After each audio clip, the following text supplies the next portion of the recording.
وسط كل الأخبار المحبطة اللي بقت بتلحقنا كمصريين يوميا، جريح هنا شهيد.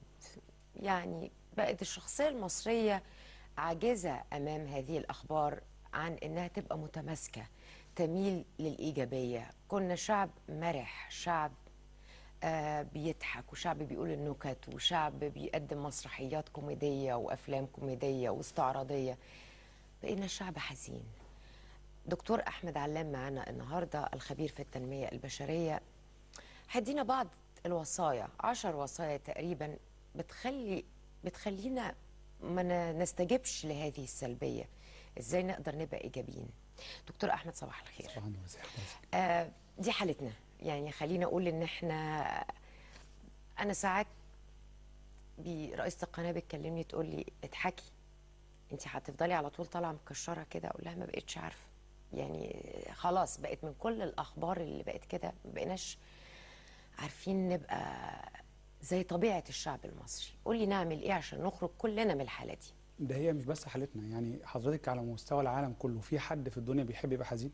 اكيد كل حد عايز يبقى سعيد فرحان ناجح ايجابي متفوق. بس رغم كده في ناس كتيره جدا حزينه في العالم. يعني في ناس من العلماء، من المشاهير، من الممثلين العظماء بيوصلوا لحالات اكتئاب عاليه جدا، بيوصلوا لحالات انتحار كمان. يعني وصل كمان مش الاكتئاب ده، عدى الاكتئاب وانتحر. فما بال حضرتك بقى بظروف مثلا بتحيط بحد من خارجيه زي اللي احنا بنعيشها؟ اكيد طبعا هتبقى العمليه اكتر. فايه اللي بيخلي الناس توصل لكده؟ يعني ايه اللي بيخلي واحد ممثل مثلا مشهور جدا او راجل فنان او راجل يعني حد على مستوى عالي جدا يوصل لدرجه ان هو عايز ينتحر، يوصل لدرجه ان هو مكتئب، رغم ان احنا للوهله الاولى نشوف ان الراجل ده عنده كل المقومات اللي تخليه ان هو يعيش سعيد؟ فبالتالي اكيد في حاجات بيفتقدها. انا عايز اقول لحضرتك ان من اهم الحاجات دي او الاساس اللي احنا بنبني عليه كل الحاجات دي عدم وجود هدف محدد للبني ادم. يعني حضرتك هتقولي الهدف ممكن يخلي بني ادم يبقى سعيد؟ هو في اصلا يعني الوصايا والاحتياجات اللي احنا هنتكلم عليها هم احتياجات 10 للبني ادم، احتياجات 10 لكل فرد.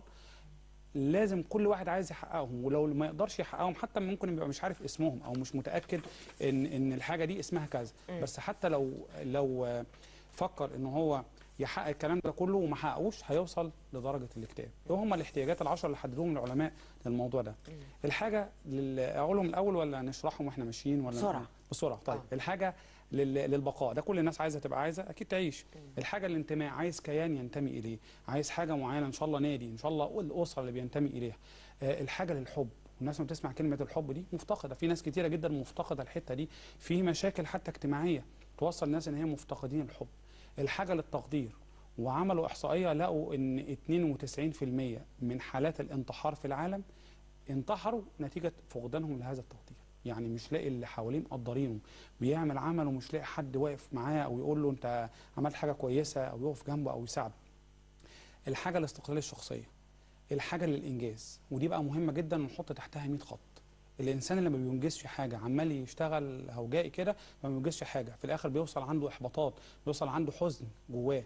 بعد ما يعمل الانجاز ويعمل الحاجات دي كلها هيبقى عايز الحاجه للرضا، يرضى عن اللي هو عمله، فوصل لحاجه ان هو راضي عنها. بعد كده الحاجه للاستمتاع، الحاجه للتغيير، وصل للكلام ده كله المفروض ان هو يغير كمان، والحاجه للمعنى ان هو يضي لحياته معنى.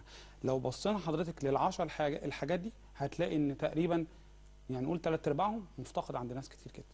ممكن يكون عندنا دلوقتي كمان الدنيا لما اتلخبطت شويه فالناس افتقدت الحاجات دي. يعني هو كان ماشي في اتجاه معين، حصل بقى زي ما حضرتك شايفه دربكه ويروح ويجي، والمجتمع مش عارف يحصل مره كذا ويحصل كذا، فلقى نفسه ان هو تايه، فافتقد مثل هذه الاساسيات او الحاجات الاساسيه. طيب ازاي نقدر نخلي الشخص يرجع مره اخرى انه يبقى خليني اقول لك الحاله اللي موجوده دلوقتي حاله سلبيه. يعني انا بتلقى الاخبار والفواجع، انا كمواطن مش انا كشخص، يعني الاخبار والفواجع، فبقينا عاملين كده اهو. ما مش حاجه ان احنا قاعدين عاملين كده اهو وحاسين بحاله يأس وان مفيش امل. وزائد انه يعني اسمح لي اقول لك انه المواقع التواصل الاجتماعي واللي بيتقال فيها والشائعات وبرامج تلفزيونيه كتير بقت خلت الواحد ما بقاش عارف يصدق، فبقى ايه، ما بقاش عندي ثقه حتى.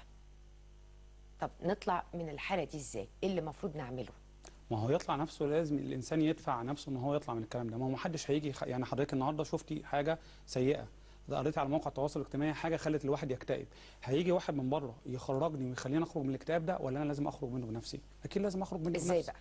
فلازم اولا يعني انا ايه اللي يخليني ان انا اعمل دايما مجهود يعني؟ بستجيب؟ لا، ما استجيبش للسلبيات اللي بتحيط بيا. يعني هقول لحضرتك حاجه، هو اكتر من اللي احنا فيه، يعني ده ربنا عز وجل او الرسول صلى الله عليه وسلم بيقول اذا قامت القيامه، قيامه ناس جبال بتتهد وناس خلاص بتموت، وفي يد احدكم فسيله فليغرسها. انا ماشي في طريقي، انا ايه اللي يخليني انا اراء سلبيه بتؤثر عليا؟ ده انا عايز اقول لحضرتك حاجه، ان احنا اتكلمنا عن الهدف، احنا في ناس عندنا مش عارفه ان هي اصلا ما عندهاش هدف من الاساس يمشي وراه، فبالتالي طول الوقت قاعد بيستجيب للسلبيات، يسمع الكلام من هنا ويسمع الكلام من هنا، هو ملوش خط واضح ماشي عليه. في ناس واحد عنده هدف بس مش عارف يحققه ازاي، يعني دي كمان مشكله. في واحد عنده هدف وعارف يحققه ازاي بس مش واثق في قدراته، ما دي كمان، ما هو حضرتك دي كل ده نابع من الشخصيه بتاعت البني ادم، هو لازم يثق في قدراته، لازم ان هو يبقى عارف الهدف بتاعه ايه، انا بشتغل عشان ايه. في ناس كتيره جدا هو بيشتغل وخلاص، رايح الشغل وخلاص، فبالتالي اي حاجه سلبيه بقى بتاثر فيه، لان هو في الاخر مش مركز في حاجه معينه. في واحد عنده هدف وواثق في قدراته وعارف يحققه ازاي، بس بيستجيب للاراء السلبيه، فكل ما يسمع رأي سلبي يتأثر بيه، فيتوقف عن تحقيق الهدف بتاعه، فيفضل قاعد مكتئب وقاعد حزين وقاعد مش عارف يعمل حاجة. ده في واحد كمان عنده هدف وعارف يحققه ازاي وواثق في قدراته وما بيستجيبش للآراء السلبية، بس كل ما ينجح بيقف مش عارف يكمل يروح فين، فيفشل تاني فيبتدي من الأول. فدي كلها أشياء يعني مش هيخرجني من هذا الكلام إلا أنا نفسي. لازم أثق في نفسي، لازم أثق في قدراتي، لازم يبقى لي حاجة عايش من أجلها، هدف معين عايش، بس الهدف ده لازم يكون متوافق مع شخصيتي، متوافق مع قدراتي. ما انا ما احلمش بحاجه، انا مثلا عمري ما مسكت ريشه ورسمت واقول انا عايز ابقى اشهر رسام في العالم، طب ما انا لما انا عملت احباط لنفسي لان انا مش هحقق هذا الهدف. فبالتالي الاشياء السلبيه اللي احنا بنسمعها طول النهار والمشاكل دي اخرج نفسي منها بنفسي، ابتدي اسعى لاهداف معينه، ابتدي اركز في حاجه. لو انا عندي هدف، حضرتك لو منهمكه في عملك طول النهار، بس يمكن عمل حضرتك مرتبط شويه يعني المثال ده مش هيبقى مرتبط شويه بانك بتشوف كل شويه الاحباطات والمشاكل دي، بس الانسان لو منهمك في عمله بيصحى من النوم عايز يروح حاجه معينه عشان ينجح في حاجه معينه عشان يتقدم، مش هيفكر في الكلام ده، مش هيقعد طول النهار قاعد شاغل نفسه باللي قال وما قالش. دكتور احمد، انا سعدت يعني لان الوقت البرنامج للاسف خلص، بس احنا طبعا نحب نسمع اكتر منك ونحب نعرف اكتر واكتر منك ان شاء الله، ممكن في حلقات قادمه باذن الله، لانه علشان بس نبتدي ندي الناس الاسلوب اللي يقدروا ان هم يخرجوا من هذه الحاله المحبطه بعض الشيء. انا بشكرك شكرا جزيلا دكتور احمد علام، الخبير في التنميه البشريه.